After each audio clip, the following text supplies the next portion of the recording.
Welcome back. We are joined again by Brian Berletic, former Bienvenidos de nuevo. Marine, Hoy nos acompaña otra vez Brian Berletic, ex marine estadounidense, autor y presentador de The New Atlas, para hablar de lo que une la guerra económica contra China con las guerras contra Rusia e Irán. ¿Qué tienen en común? ¿Qué las conecta? Así que gracias, es un placer verte de nuevo. Muchas gracias por volver a estar con nosotros. Bueno, Trump tuvo hace poco una reunión con Xi, y parecía que uno de los principales objetivos era conseguir el apoyo de China para presionar a Irán y, en esencia, poner fin a la guerra en términos favorables para Estados Unidos. Me recordó, en cierto modo, a cuando Estados Unidos también quería que China presionara a Rusia para que, básicamente, se rindiera ante Washington. Supongo que el problema ahí sería que, si China es la siguiente en la lista, eso sería un gran daño autoinfligido. ¿Cómo lo ves tú? Porque tú has sostenido que China sería el objetivo final en todos estos frentes de guerra.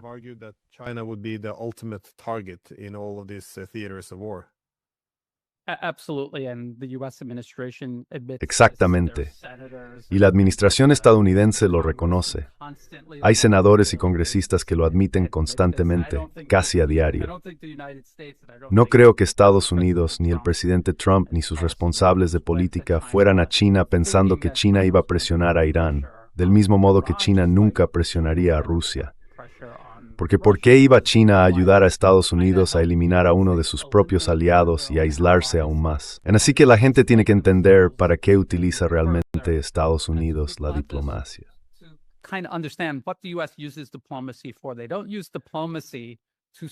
No usan la diplomacia para resolver los problemas de forma pacífica.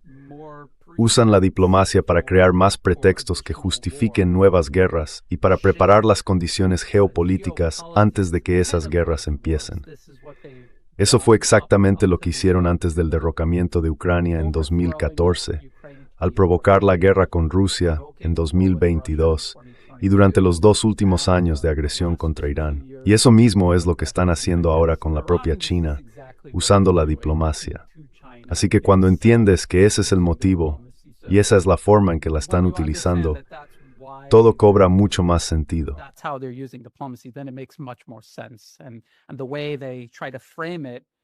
Y la forma en que intentan presentarlo en la mente de los estadounidenses, hay que recordar que tienen muchos públicos distintos a los que se dirigen cuando hacen y dicen estas cosas. Lo que intentan es meter en la cabeza de los estadounidenses la idea de que Estados Unidos es un país tan razonable que, por muy malvada que sea China, América quiere hablar con ellos. Es el mismo juego que hicieron con Irán hasta que Estados Unidos lanzó su guerra de agresión contra Irán. Es el mismo juego que llevan años haciendo con Rusia en relación con Ucrania. Se presentan como el mediador neutral, cuando en realidad es su guerra por poderes desde el principio, dirigida por Estados Unidos de arriba a abajo hasta hoy mismo.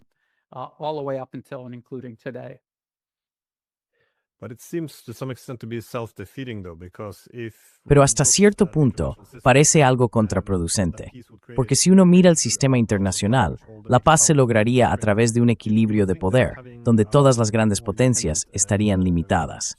Pensarías que tener un Irán o una Rusia más independientes y fuertes crearía cierto equilibrio de poder en el continente euroasiático. Pero, ¿es la única razón de Estados Unidos buscar debilitar todos los centros de poder para mantener una vía hegemónica hacia la seguridad? ¿O hay otros objetivos?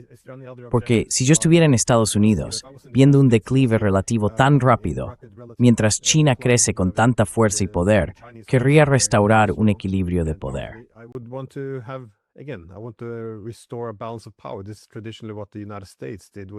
Esto es, tradicionalmente, lo que hacían los Estados Unidos con su estrategia de equilibrio externo.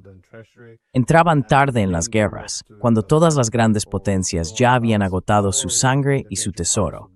Y el objetivo principal era imponer o restaurar un equilibrio de poder, en el que las grandes potencias se contrapesaran entre sí, y luego retirarse antes de que los demás empezaran a unirse para equilibrar a los propios Estados Unidos.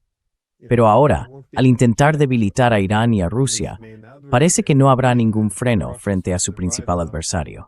De hecho, para que los rusos puedan sobrevivir ahora, o los iraníes, tienen que confiar y depender aún más de China. No parece un comportamiento racional para un país que dice querer equilibrar a sus oponentes. Which would want to balance its opponents. The United States only pretends to Estados Unidos solo finge buscar un equilibrio de poder entre las naciones. En realidad, lo que quiere es la primacía. Y ese ha sido su objetivo declarado en política exterior desde la Guerra Fría, después de la Guerra Fría y hasta hoy.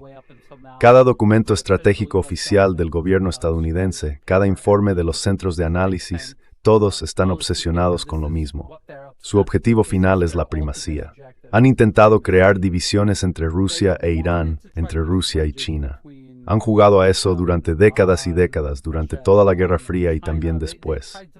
Pero ahora estamos en una fase muy avanzada del juego, en la que todo el mundo sabe lo que está pasando. Saben que hay una ventana de oportunidad que se está cerrando para que Estados Unidos imponga su primacía sobre todo el planeta. Y lo entienden perfectamente.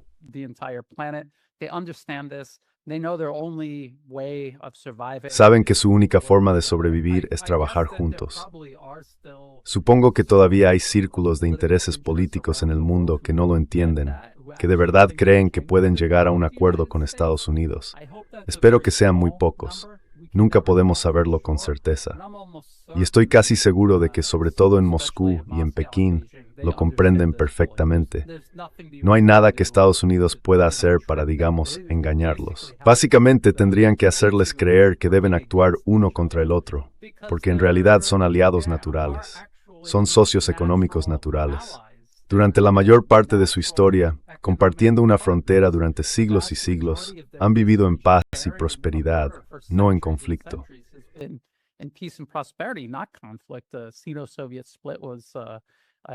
La ruptura sino-soviética fue una anomalía histórica, no era lo normal, y ahí es donde están ahora. Por eso Estados Unidos no puede ni está intentando crear, bueno, si pudieran, derrocarían a Irán o a Rusia, pondrían un régimen títere y los controlarían así. Eso es en el fondo lo que querrían hacer. Es lo que han intentado hacer y hasta ahora no han conseguido. Esa sería la única forma de crear, aunque claro, no sería un centro de poder independiente. Sería solo otro aliado subordinado de Estados Unidos. Y eso es en definitiva lo que están intentando. Es lo que siempre han hecho. Han convertido a Europa en eso. Ya no es una potencia independiente que equilibre entre Estados Unidos, Rusia, Irán y China.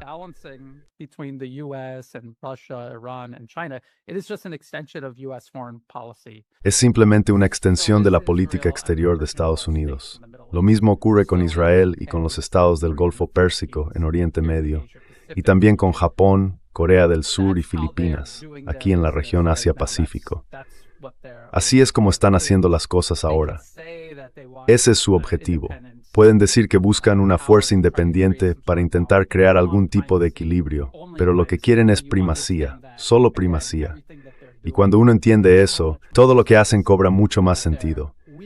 Están debilitando incluso a sus propios supuestos aliados para subordinarlos aún más, para sacarles más provecho como intermediarios contra los países que todavía resisten la primacía estadounidense, especialmente Rusia, especialmente Irán y sobre todo China.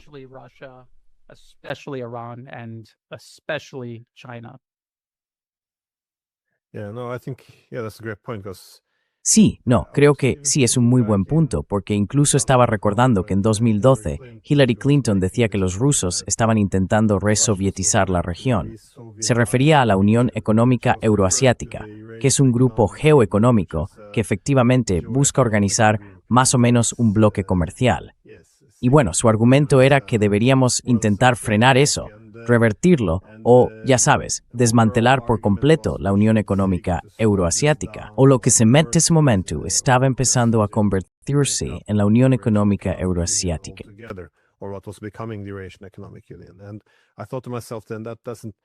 Y pensé entonces, eso sería una tontería, porque si Estados Unidos está realmente preocupado por el ascenso de China, ¿no intentaría este club económico algún tipo de equilibrio con los chinos? Pero claro, eso solo tendría sentido si lo que se busca es un equilibrio real de poder. Si el objetivo es eliminar no solo a los rusos, sino también a los chinos, entonces de repente todo encaja más. Ahora bien, cuando hablamos de restaurar la primacía, ¿cómo lo valorarías tú? ¿O qué esperas ver exactamente? Estamos hablando de una primacía militar global, de dominio financiero, de control de las rutas comerciales, de supremacía tecnológica. ¿De qué se trata? ¿Cómo interpretas tú la situación?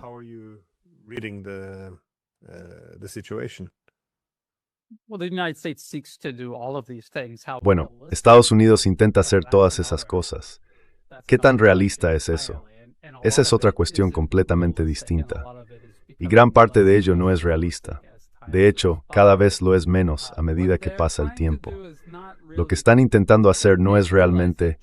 Ellos se dan cuenta de que China está superando a Estados Unidos, no solo a Estados Unidos, sino también a todos sus aliados y sus intermediarios.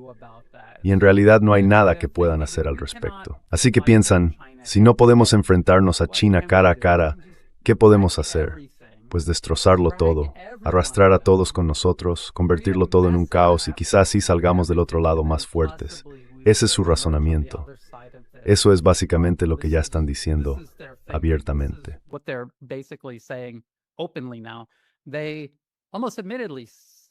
Casi lo dicen abiertamente. Han ido a por Irán. No solo han interrumpido las exportaciones de energía de Irán a China, sino las de todo Oriente Medio, no solo hacia China, sino hacia toda Asia. Al mismo tiempo, tenían estos proyectos de exportación de gas natural licuado desde Estados Unidos hacia Asia, que no tenían ningún sentido económico. Llevaban años trabajando en ellos. Y se pueden encontrar presentaciones antiguas en Internet donde lo mostraban al público y decían algo así como no, si lo piensas bien, tiene todo el sentido del mundo. Y hablaban de rutas marítimas en disputa, y la gente se preguntaba, ¿qué rutas en disputa? Y supongo que en el fondo pensaban, bueno, esperad un poco, ya lo veréis.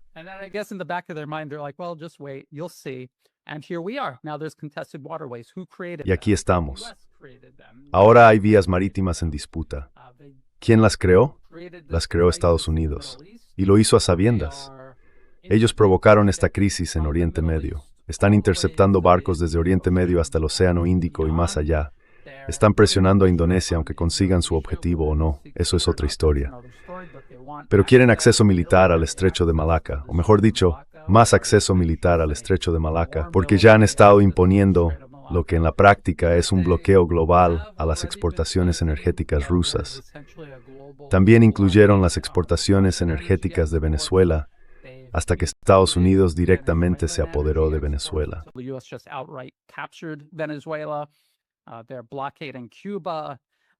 Están bloqueando Cuba. Han puesto en el punto de mira a los barcos que viajan a China. Así que, si lo piensas bien y tomas un poco de perspectiva, están atacando las rutas comerciales de todo el mundo. Llevan años preparándose para esto. Reorganizaron todo el cuerpo de marines de Estados Unidos para convertirlo en una fuerza antisubmarina, específicamente con ese propósito. Y esto no es una política de la administración Trump. Es algo que probablemente se empezó a preparar desde la administración Obama y que se ha mantenido en todas las siguientes. Y ahora ya está listo. Y ahora están utilizando realmente al cuerpo de Marines de Estados Unidos para interceptar el tráfico marítimo en Oriente Medio.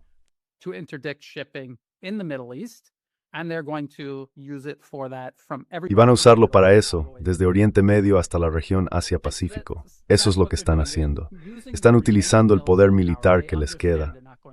Saben que no van a alcanzar a Rusia ni a China, pero están usando su fuerza militar restante para causar el mayor daño, destrucción e inestabilidad posible, intentando golpear a Rusia, Irán y China todo lo que puedan, pero también a Asia. Ahora, hay países en Asia que están firmando acuerdos con Estados Unidos para importar gas natural licuado desde allí, algo que no tenía ningún sentido hasta ahora, cuando Oriente Medio se ha convertido en una zona de guerra. ¿Y qué le otorga esto a Estados Unidos?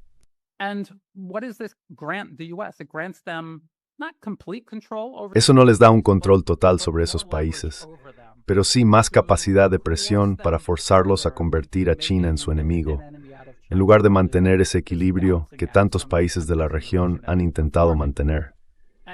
Y eso mismo fue lo que hicieron con Rusia. Todos recordamos cómo, antes de 2014, había muchísimo comercio entre Europa y Rusia, cómo funcionaba bien y cómo reinaba el optimismo. Yo era muy optimista sobre el futuro de Europa con Rusia, e incluso con China. Pero luego Estados Unidos, poco a poco, paso a paso, y a través de una serie de guerras y guerras por delegación, consiguió acabar con todo aquello. Literalmente volaron los gasoductos para aislar a Europa de Rusia. Y ahora están haciendo lo mismo en Asia. Están utilizando la dependencia energética, igual que la usaron para subordinar a Europa.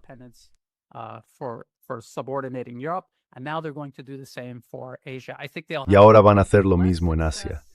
Creo que tendrán menos éxito y que avanzarán mucho más despacio que en Europa, por muchas razones distintas. Pero no los subestimaría. Ese es su objetivo. Su meta no es conseguir más poder para aplastar a Rusia, Irán y China, sino usar el poder que les queda para crear el mayor caos posible, para frenar la paz, la prosperidad y la cooperación todo lo que puedan, y luego esperar que de entre las ruinas sean ellos los que salgan más fuertes. Eso es lo que están haciendo. Por eso advierto a la gente, no subestiméis hasta dónde están dispuestos a llegar, ni el daño que están dispuestos a causar. El desastre que han provocado en Oriente Medio encaja perfectamente con esa estrategia. No es algo que quieran deshacer.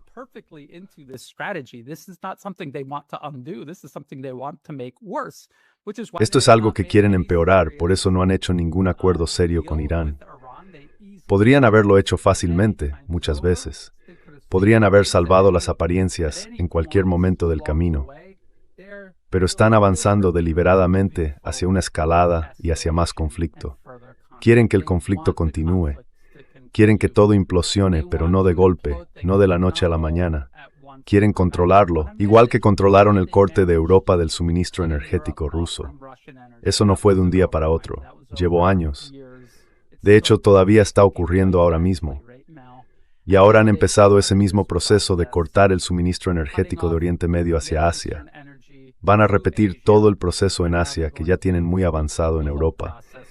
Y si lo miras con más perspectiva, se ve claramente que están apuntando a Rusia, Irán y China en todo este proceso.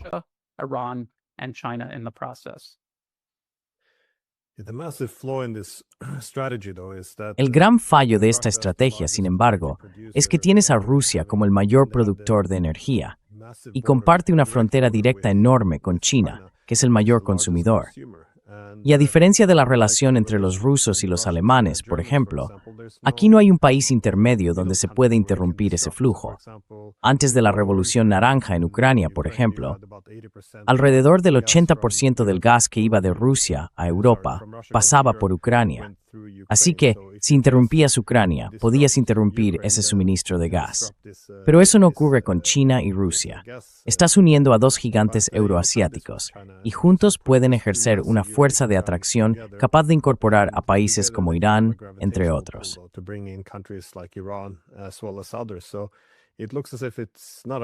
Parece que esta estrategia tiene bastantes fallos, o al menos riesgos, pero las grandes potencias siempre han buscado controlar las vías marítimas internacionales. Esto ya lo reconoció Alfred Mahan a finales del siglo XIX, cuando se adentraba en el siglo XX. Fue una de las bases del dominio británico y más tarde del dominio estadounidense.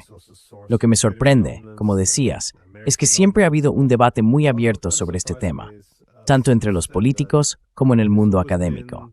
Es decir, después de la Segunda Guerra Mundial, Estados Unidos estableció esas dos cadenas de islas frente a China, claramente con la intención de bloquearla.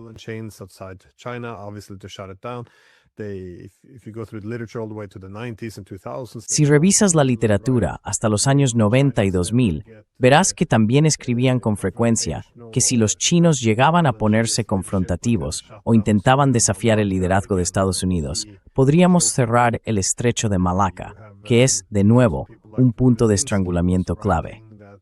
También hay figuras como Brzezinski, que decían que si los rusos, después de la Guerra Fría, intentaban equilibrar nuestro poder o desafiar nuestra autoridad, debía quedarles claro que sus principales corredores marítimos serían bloqueados.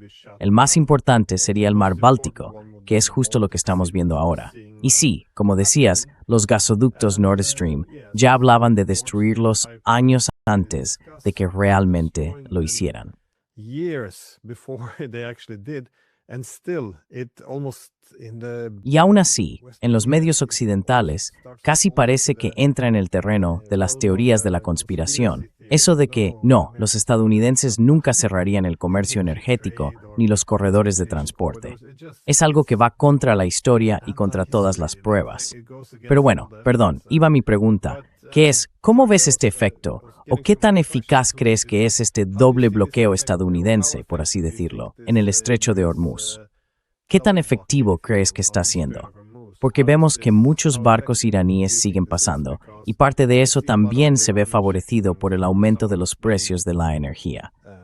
Así que, en esencia, a los iraníes les va bien, pero ¿cómo lo estás evaluando tú?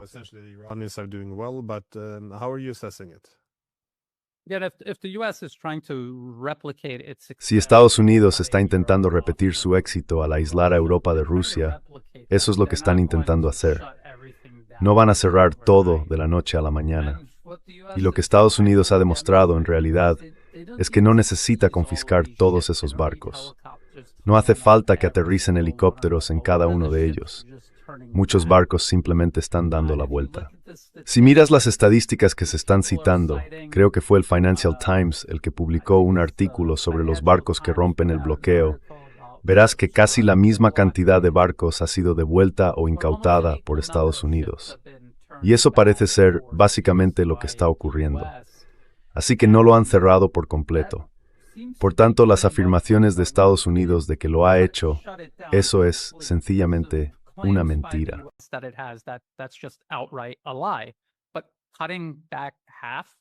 Pero reducir a la mitad los envíos, eso es algo importante.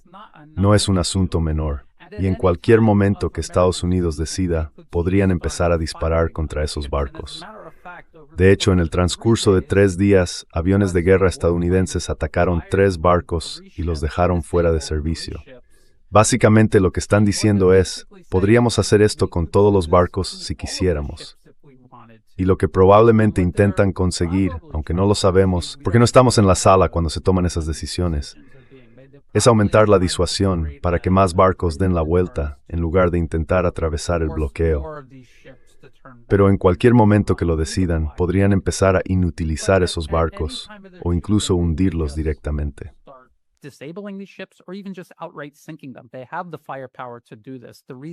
Tienen la capacidad para hacerlo. El motivo por el que no lo hacen es el mismo por el que vemos al presidente Trump jugando en las redes sociales. Un minuto habla de paz, al siguiente de guerra, manipulando los precios, los mercados. Es porque están provocando un desastre económico, pero intentan controlarlo. No quieren que todo se derrumbe de golpe. En realidad, no quieren que colapse por completo. Quieren que ocurra de una forma muy controlada para conseguir al final lo que buscan, que gran parte de Asia dependa más de las exportaciones de Estados Unidos. No una dependencia total, pero sí una dependencia mayor de la energía estadounidense.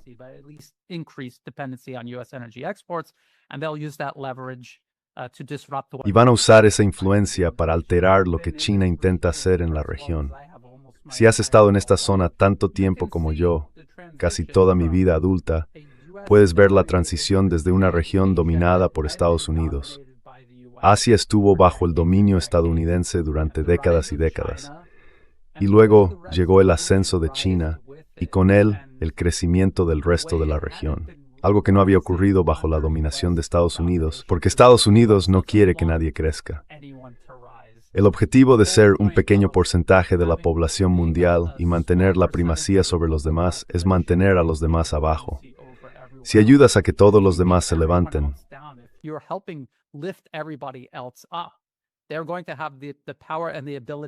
van a tener el poder y la capacidad de decirte que no. Y eso es lo último que quiere Estados Unidos. Por eso Estados Unidos, y antes el Imperio Británico, no sacaban a la gente pobre de la pobreza para llevarla a la paz y la prosperidad.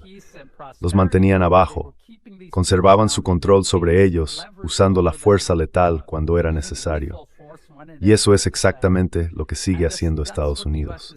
Ese es el diseño de sus ambiciones futuras para mantener su primacía en el mundo.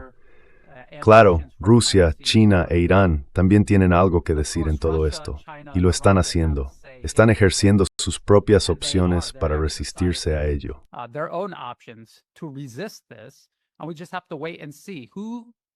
Solo nos queda esperar y ver qué pasa. ¿Quién tiene la capacidad? ¿Tiene el mundo multipolar, liderado por Rusia, China e Irán, la capacidad de construir más rápido de lo que Estados Unidos puede interrumpir y destruir? Esa es la pregunta. China tiene una enorme capacidad para construir, expandirse y elevarse. ¿Podrá Estados Unidos seguir contrarrestando con una fuerza igual o incluso mayor? Eso es lo que tenemos que esperar para descubrir. Lo único que advierto es que la gente no subestime hasta dónde está dispuesta a llegar Estados Unidos para asegurarse de que China no lo supere de forma permanente y de que el propio Estados Unidos no caiga de manera irreversible hasta convertirse en una potencia regional o incluso en algo menor.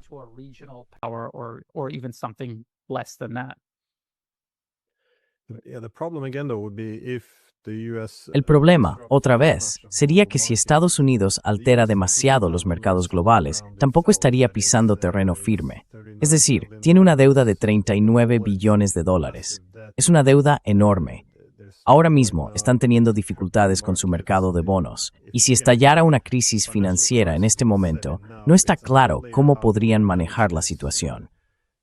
Quiero decir, ¿cómo defenderían el dólar? ¿Subirían los tipos de interés y harían que los pagos fueran imposibles de asumir? ¿O los bajarían y dejarían que el dólar se desplomara? Es muy difícil imaginar qué harían si una crisis financiera empezara ahora.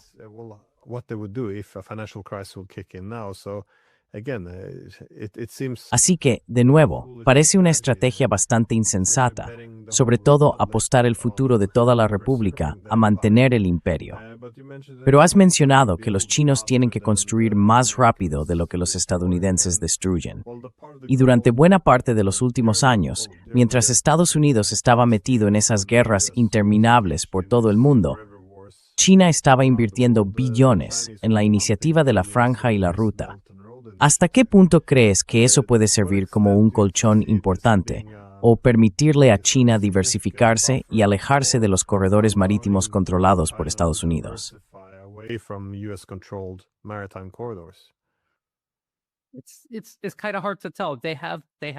Es un poco difícil de decir. Tienen oleoductos, tienen corredores de transporte que ya están en funcionamiento, que ya utilizan para esquivar los distintos conflictos y crisis que Estados Unidos les ha creado.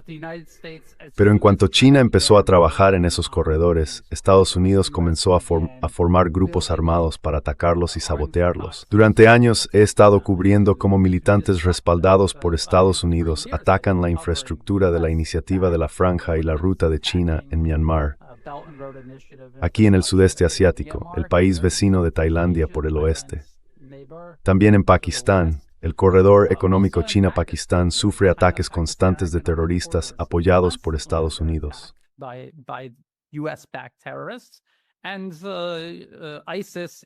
Y el ISIS en Afganistán está atacando al gobierno afgano y a las inversiones chinas en el país para frenar los intentos de China de convertir a Afganistán en un exportador de materias primas.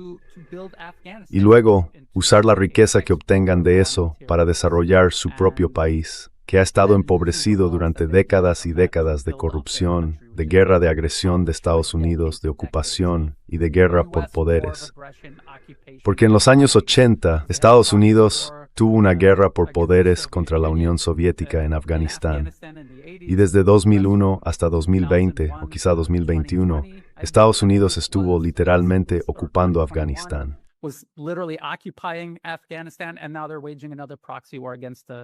Y ahora están librando otra guerra por poderes contra el gobierno afgano y sus aliados chinos para desestabilizar eso. Así que es un proceso constante. Y es casi, podríamos decir, una guerra sucia global que está librando Estados Unidos. Sabemos que están llevando a cabo una guerra sucia contra Rusia, a través de Ucrania, contra Irán de forma abierta, una guerra de agresión, pero en realidad llevan décadas y décadas librando esta guerra sucia contra China. Y los resultados son mixtos. En cualquier momento pueden escalar el conflicto. pero también saben que, en cualquier momento, China puede hacerlo. Así que siempre hay un equilibrio. Como decías, si provocamos demasiada inestabilidad, sí podría desestabilizar económicamente a Estados Unidos.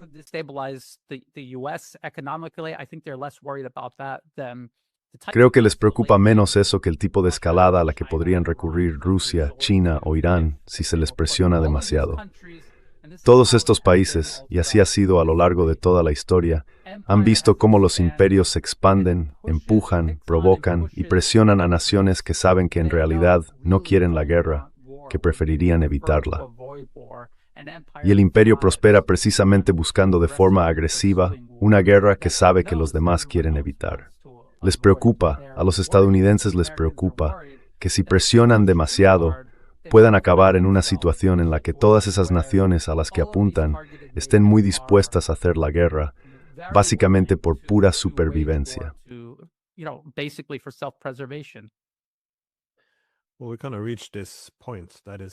Bueno, hemos llegado más o menos a este punto. Es decir, los iraníes están yendo a por todas. Podrían llegar a un acuerdo con Estados Unidos hoy mismo si quisieran, pero quieren asegurarse de que no haya vuelta atrás al viejo statu quo de sanciones paralizantes y amenazas constantes. Lo mismo pasa con los rusos. Ellos también podrían cerrar un acuerdo esta semana si quisieran, pero eso implicaría volver al antiguo statu quo, que en realidad no es un statu quo, sino la expansión gradual de la OTAN hacia las fronteras rusas. Así que, en esencia, todos han lanzado el guante y han dejado claro que no se va a volver a ese enfoque hegemónico de la seguridad que existía. A partir de ahora, los adversarios de Estados Unidos tienen que estar incluidos en la arquitectura de seguridad. Pero todo esto me recuerda un poco a, no sé, ¿estamos ante un nuevo gran juego?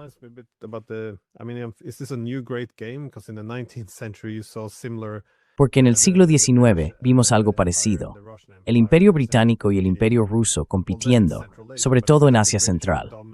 Los británicos dominaban desde el mar, controlando los corredores marítimos, mientras que el Imperio Ruso buscaba conectar a través de corredores terrestres. Y bueno, eso es lo que se conoce como el Gran Juego de Mackinder, o también el corazón continental euroasiático. Si uno revisa los documentos estratégicos estadounidenses, siguen haciendo referencia a esa idea, que hay que mantener dividido el enorme continente euroasiático, que va del Atlántico al Pacífico. Porque en el momento en que todas esas potencias se unan, ya sean los rusos y los alemanes, los indios y los chinos, o los chinos y los rusos, entonces la potencia marítima o el hegemón periférico dejará de poder dominar. Conceptualmente, dirías que esto podría encajar en la misma categoría, como una especie de nuevo gran juego.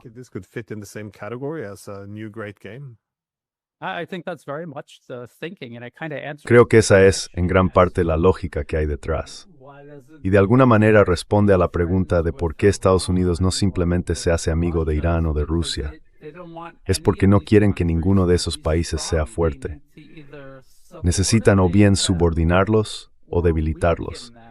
Si se niegan a ser subordinados, entonces los debilitan, porque de lo contrario, como tú mismo explicabas, todos empezarían a colaborar entre ellos, y de hecho ya están colaborando. Y Estados Unidos ha hecho todo lo que está en su mano. Y de nuevo, si uno vuelve al informe de la corporación RAND, titulado Extending Russia, todos estos conflictos, incluido el de la guerra por poderes en Ucrania contra Rusia, lo que han hecho en la región del Cáucaso, en Asia Central y en los países bálticos, encaja perfectamente con esa estrategia.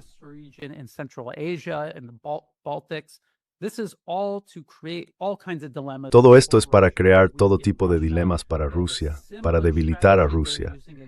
Tienen una estrategia parecida que están usando contra Irán y, de nuevo, una estrategia similar a la que han estado aplicando contra China. Así que todo tiene el mismo objetivo: mantenerlos debilitados. Si no puedes enfrentarlos entre sí, entonces debilítalos y crea división entre ellos y todos sus vecinos más cercanos. Y eso es exactamente lo que están haciendo. Yo diría que es una continuación, la versión más avanzada de este gran juego. Diría que probablemente se extiende mucho más allá de Eurasia a estas alturas, y que ahora se derrama en el ámbito de la tecnología, con la tecnología desempeñando un papel que en su momento ni siquiera era un factor. really wasn't an issue back then. Today, you could have a country like Iran. Hoy en día podrías tener un país como Irán, capaz de adoptar e integrar rápidamente alta tecnología y usarla no solo para impulsar su actividad económica, sino también para reforzar su capacidad de disuasión militar. Y eso es precisamente lo que han estado haciendo, claro, con ayuda de sus aliados, pero de formas que no habrías visto en los tiempos del Imperio Británico. La velocidad a la que avanza la tecnología ahora es algo que, en mi opinión, muchas de las políticas que vemos seguir a Estados Unidos, políticas que se pusieron en marcha hace décadas, no tuvieron en cuenta. No previeron lo rápido que esta tecnología evolucionaría, ni cómo se difundiría por todas estas naciones, grandes y pequeñas. Y por eso quizás seguimos oyendo que no es racional o que no es sostenible.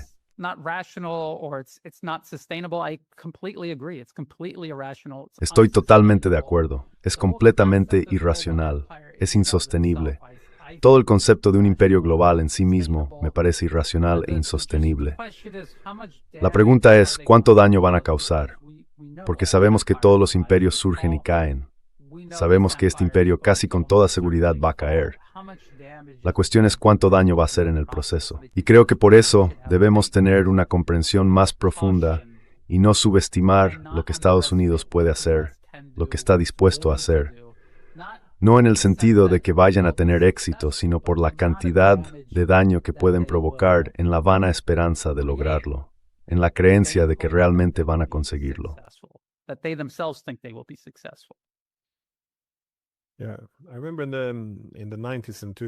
Recuerdo que en los años 90 y 2000, las teorías de Kindleberger sobre el hegemón benigno, es decir, Estados Unidos como hegemón benigno, eran muy populares, porque en aquel momento todo el poder estaba, concentrado en Estados Unidos. Tenía un poder enorme. La idea era que precisamente por eso, Estados Unidos tenía la capacidad de mitigar en cierto modo la anarquía internacional. Ya no existía una gran rivalidad entre potencias, así que Estados Unidos podía garantizar la estabilidad. Eso lo hacía benigno.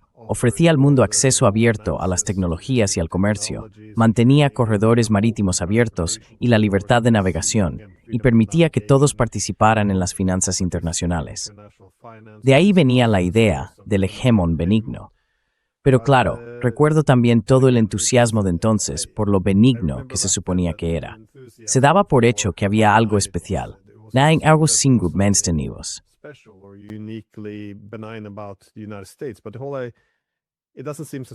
Pero eso no parece sostenible, porque si uno permite este sistema económico abierto que deja que otras potencias crezcan, y los chinos crecieron de forma espectacular desde los años 80 al menos, entonces eso plantea un dilema para Estados Unidos, porque una vez que tienes todas esas potencias emergentes, si les dejas crecer y hacerse muy poderosas, la era hegemónica se acaba. Es decir, no puede haber un hegemón benévolo si ya no hay hegemonía. Y ahora, de nuevo, los chinos están superando a Estados Unidos, así que eso pone fin al hegemón benévolo. La alternativa, básicamente, sería usar todo el control administrativo sobre la arquitectura económica para impedir el ascenso de los rivales. Es decir, cerrarles el acceso a las tecnologías, bloquear los corredores marítimos, cortar el acceso a los bancos en dólares o incluso recurrir a la fuerza militar para frenar su ascenso.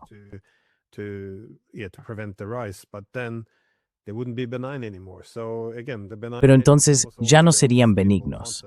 Así que, de nuevo, el concepto del hegemón benigno siempre fue muy poco sostenible, pero madre mía, qué popular era en su momento. Claro, era una buena forma de legitimar el imperio. Pero, ¿cómo ves ahora el enfoque hacia Estados Unidos? Porque volviendo a la reunión entre Trump y Xi, parecía que Trump estaba reculando un poco con la presión sobre Taiwán, que era justo lo que más preocupaba a los chinos. Entonces, ¿cómo interpretas eso? ¿Crees que Estados Unidos está dispuesto a dejar ir a Taiwán? Me refiero a ese proceso gradual de ir debilitando la política de una sola China, con cada vez más cooperación militar y política, empujando hacia la secesión. ¿O crees que a estas alturas todo esto es solo una distracción?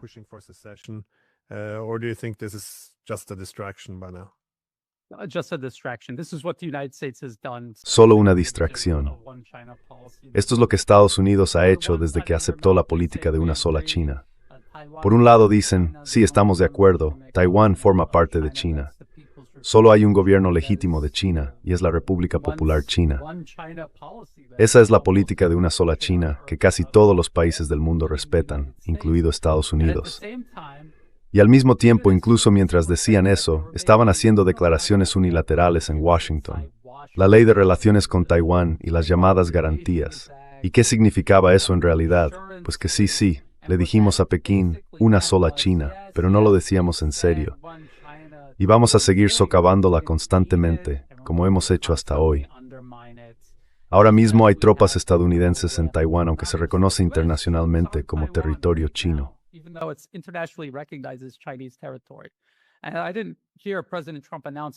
Y no escuché al presidente Trump anunciar nada sobre la situación de esas tropas, y mucho menos decir que las retiraría. Y no lo van a hacer.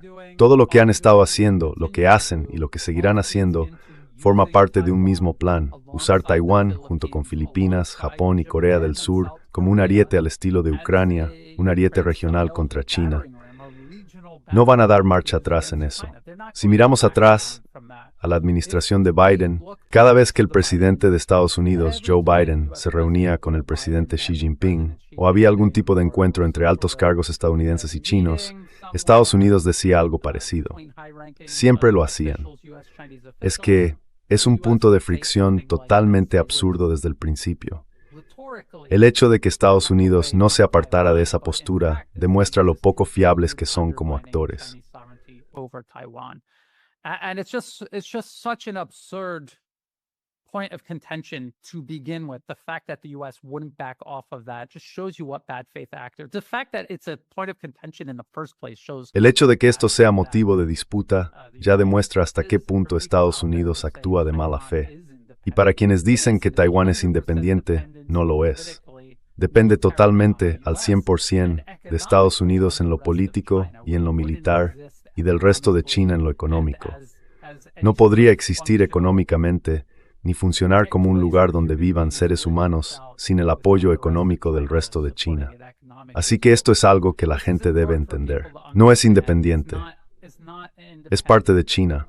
Pero Estados Unidos aprovechó la debilidad de China después de la Segunda Guerra Mundial para básicamente capturarla y mantenerla, del mismo modo que el Imperio Británico se aferraba a Hong Kong. Ese territorio siempre fue chino, y el Imperio Británico se lo arrebató a China.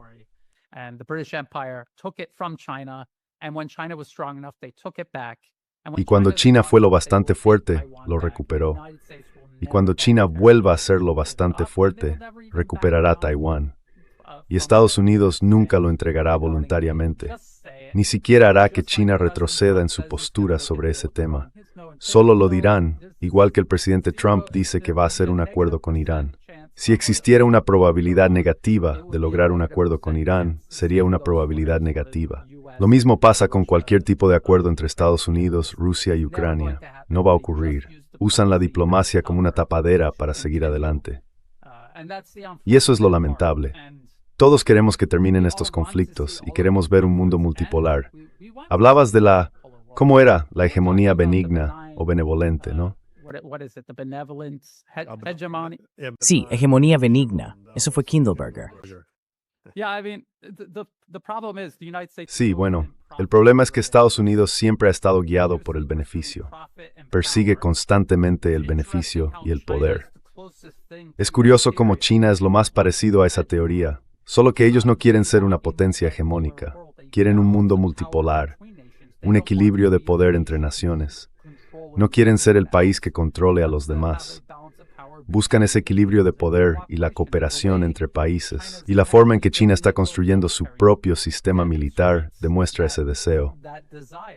No son solo palabras, también son hechos. Su ejército físicamente no podría sustituir a Estados Unidos si éste colapsara mañana. No podría hacerlo simplemente porque no está construyendo ese tipo de fuerza militar. Y eso en cierto modo marca el futuro.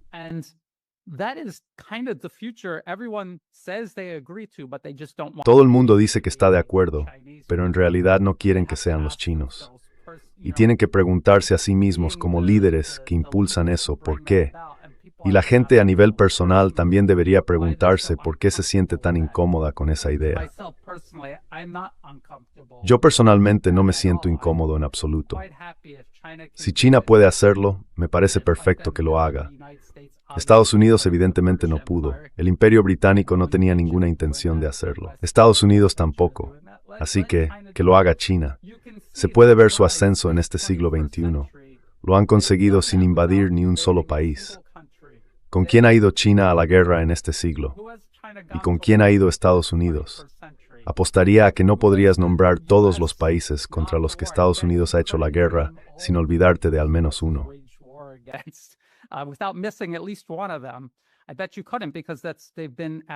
Apuesto a que no podrías, porque han estado en guerra constantemente. Y por eso resulta tan extraño cómo, en la mente de la gente, incluso de quienes son escépticos sobre lo que pasa con Estados Unidos, sí saben que algo no va bien, aún así siguen resistiéndose a un sistema alternativo al multipolarismo por culpa de China.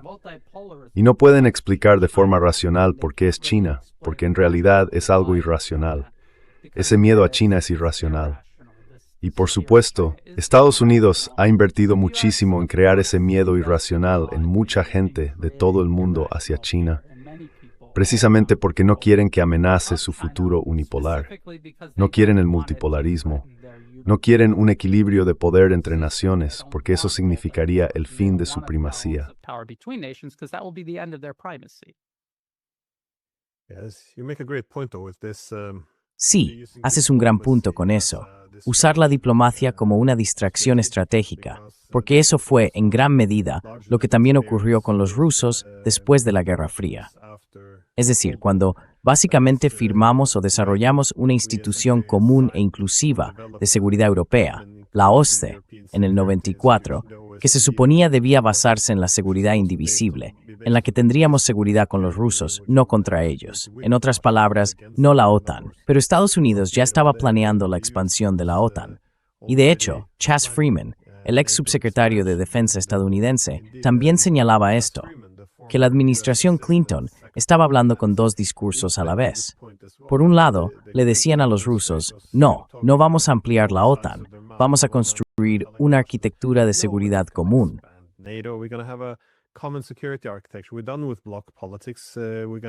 Se acabó la política de bloques. Vamos a tener una Europa inclusiva. Y luego, claro, fueron a los antiguos países del Pacto de Varsovia, diciendo, no, la OTAN viene, pero solo intentamos calmar a los rusos, mientras, en realidad, les apuñalaban por la espalda. Y aún después de haber tomado la decisión de ampliar la OTAN, cuando se firmó el Acta Fundacional OTAN-Rusia en 1997, la idea era que la OTAN, es decir, Estados Unidos, se comprometía a no desplegar tropas en los antiguos aliados de Rusia, a no mover la infraestructura militar de la OTAN hacia el este. Y hay una cita muy buena de Clinton que aparece en el libro de Zarate, donde básicamente pregunta, vale, ¿hasta qué punto es vinculante este acuerdo? Y luego dice, a ver, déjame entenderlo bien.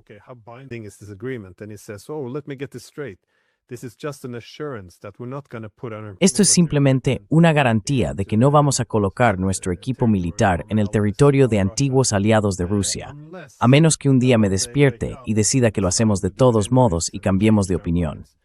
Esto es, literalmente, una cita. Así que nunca ha habido ninguna pretensión de que, en fin, fueran a cumplir realmente alguno de esos acuerdos.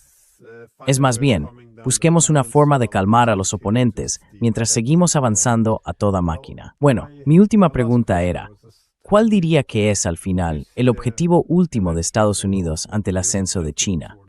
¿Se trata simplemente de desestabilizarla, de ir desgastándola poco a poco? ¿O cree que se está planeando una confrontación militar real, ya sea directa por parte del ejército estadounidense o a través de intermediarios? Están trabajando en una estrategia multidominio, lo están haciendo desde todos los ángulos posibles. Así que lo que están haciendo con Rusia e Irán forma parte de eso, obviamente. Quiero decir, hablábamos de que Rusia y China comparten frontera y de que Rusia suministra energía a China. Pero Estados Unidos, y esto según The New York Times, Estados Unidos o la CIA y el ejército estadounidense están supervisando estos ataques con drones dentro de Rusia, atacando la producción energética rusa. Ahora mismo, podríamos debatir sobre el impacto que eso está teniendo en la producción de energía de Rusia, pero van a seguir haciéndolo hasta que se vean obligados a parar. Y no veo cuándo podría ocurrir eso. De hecho, lo único que veo es que esto va a seguir escalando poco a poco de forma constante.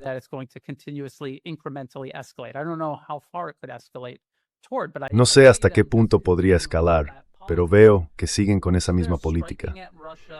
Están atacando a Rusia, a su producción energética, para perjudicar a China. Atacan a Irán y desestabilizan todo Oriente Medio también para perjudicar a China.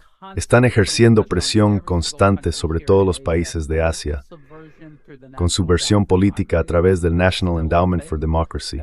Eso sigue existiendo, lo siguen haciendo. Han estado presionando a Indonesia justo cerca del estrecho de Malaca, del que ya hemos hablado antes. Y el ejército estadounidense sigue teniendo una presencia enorme aquí, en la región Asia-Pacífico. Ahora mismo están integrando a Corea del Sur, Japón y Filipinas, en lo que en la práctica es una especie de alianza militar conjunta al estilo de la OTAN, donde todo es interoperable.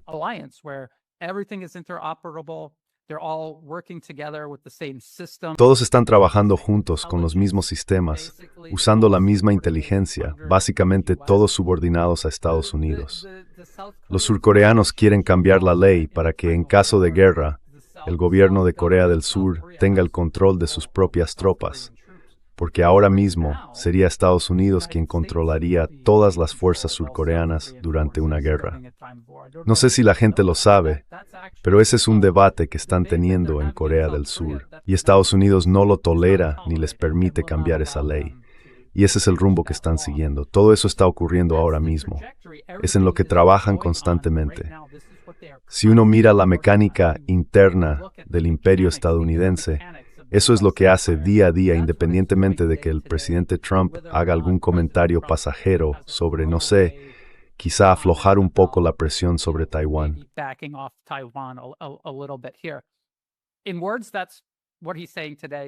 En palabras, eso es lo que dice hoy. Mañana podría ser otra historia. En la práctica, ni siquiera han frenado esta marcha hacia la guerra con China. Así que va a haber guerra.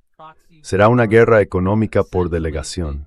De hecho, Estados Unidos ya está librando una guerra indirecta contra China.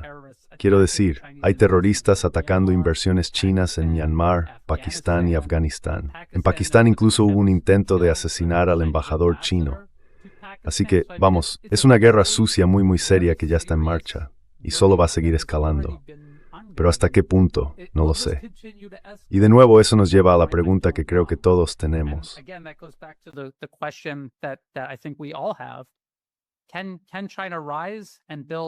¿Puede China crecer y desarrollarse más rápido de lo que Estados Unidos puede desestabilizar y destruir? Y si la respuesta es que sí, entonces quizá no haya guerra, porque China, al final, podría ser capaz de disuadirla.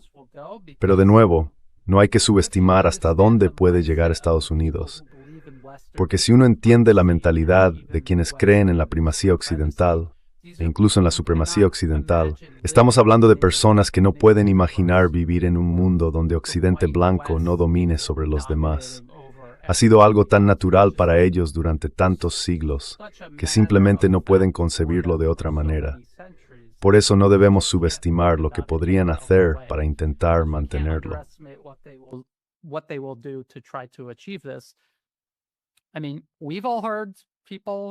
Quiero decir, todos hemos oído a gente en Europa e incluso en Estados Unidos hablar de usar armas nucleares contra Rusia, contra China, contra Irán. El presidente de Estados Unidos, no sé si lo dice en broma o si está intentando preparar a la opinión pública, pero ha hablado o ha hecho referencia al posible uso de armas nucleares contra Irán. Así que bueno, estamos en un momento muy oscuro y peligroso. Todos tenemos que ser muy conscientes de eso. Y tenemos que intentar ejercer toda la presión posible sobre Occidente para que tome la decisión correcta. Además, debemos hacer todo lo que podamos para apoyar a los demás en esta lucha contra lo que está haciendo Occidente y su negativa a convivir con las demás naciones, en lugar de imponerse sobre ellas.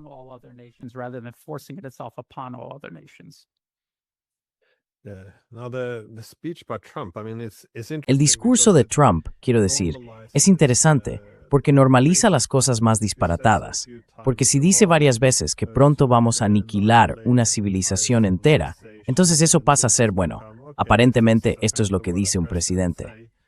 Quiero decir, en Europa pasó algo parecido. ¿Fue en 2022 o en 2023? La ministra de Exteriores alemana dijo algo así como, no deberíamos pelearnos entre nosotros, estamos en guerra con Rusia. Y claro, enseguida hubo una reacción. No, no estamos realmente en guerra con Rusia. Esto es una guerra entre Ucrania y Rusia. Pero hoy en día, todos los líderes europeos pueden decir que, bueno, estamos básicamente en guerra con Rusia, a menos que Rusia quiera responder. Y por supuesto, eso es absurdo. No estamos en guerra con Rusia.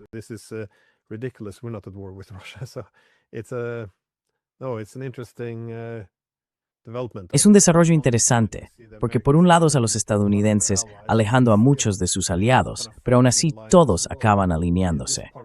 En esta parte del mundo veo que los escandinavos hacen lo mismo. Están horrorizados con Trump, con lo terrible que es. Dicen que quizá necesitemos una alternativa a la OTAN. Pero al mismo tiempo, los países escandinavos no pueden actuar con más rapidez para abrir bases estadounidenses por todo su territorio y entregar su soberanía a Estados Unidos, incluso mientras describen a Trump como un fascista y todo eso. Es bastante sorprendente. No hay cohesión. Entonces, si crees que el presidente estadounidense es un fascista, ¿por qué le estamos transfiriendo nuestra soberanía? ¿Por qué, como los surcoreanos, estamos entregando el control de nuestro ejército? Pero esas preguntas se hacen.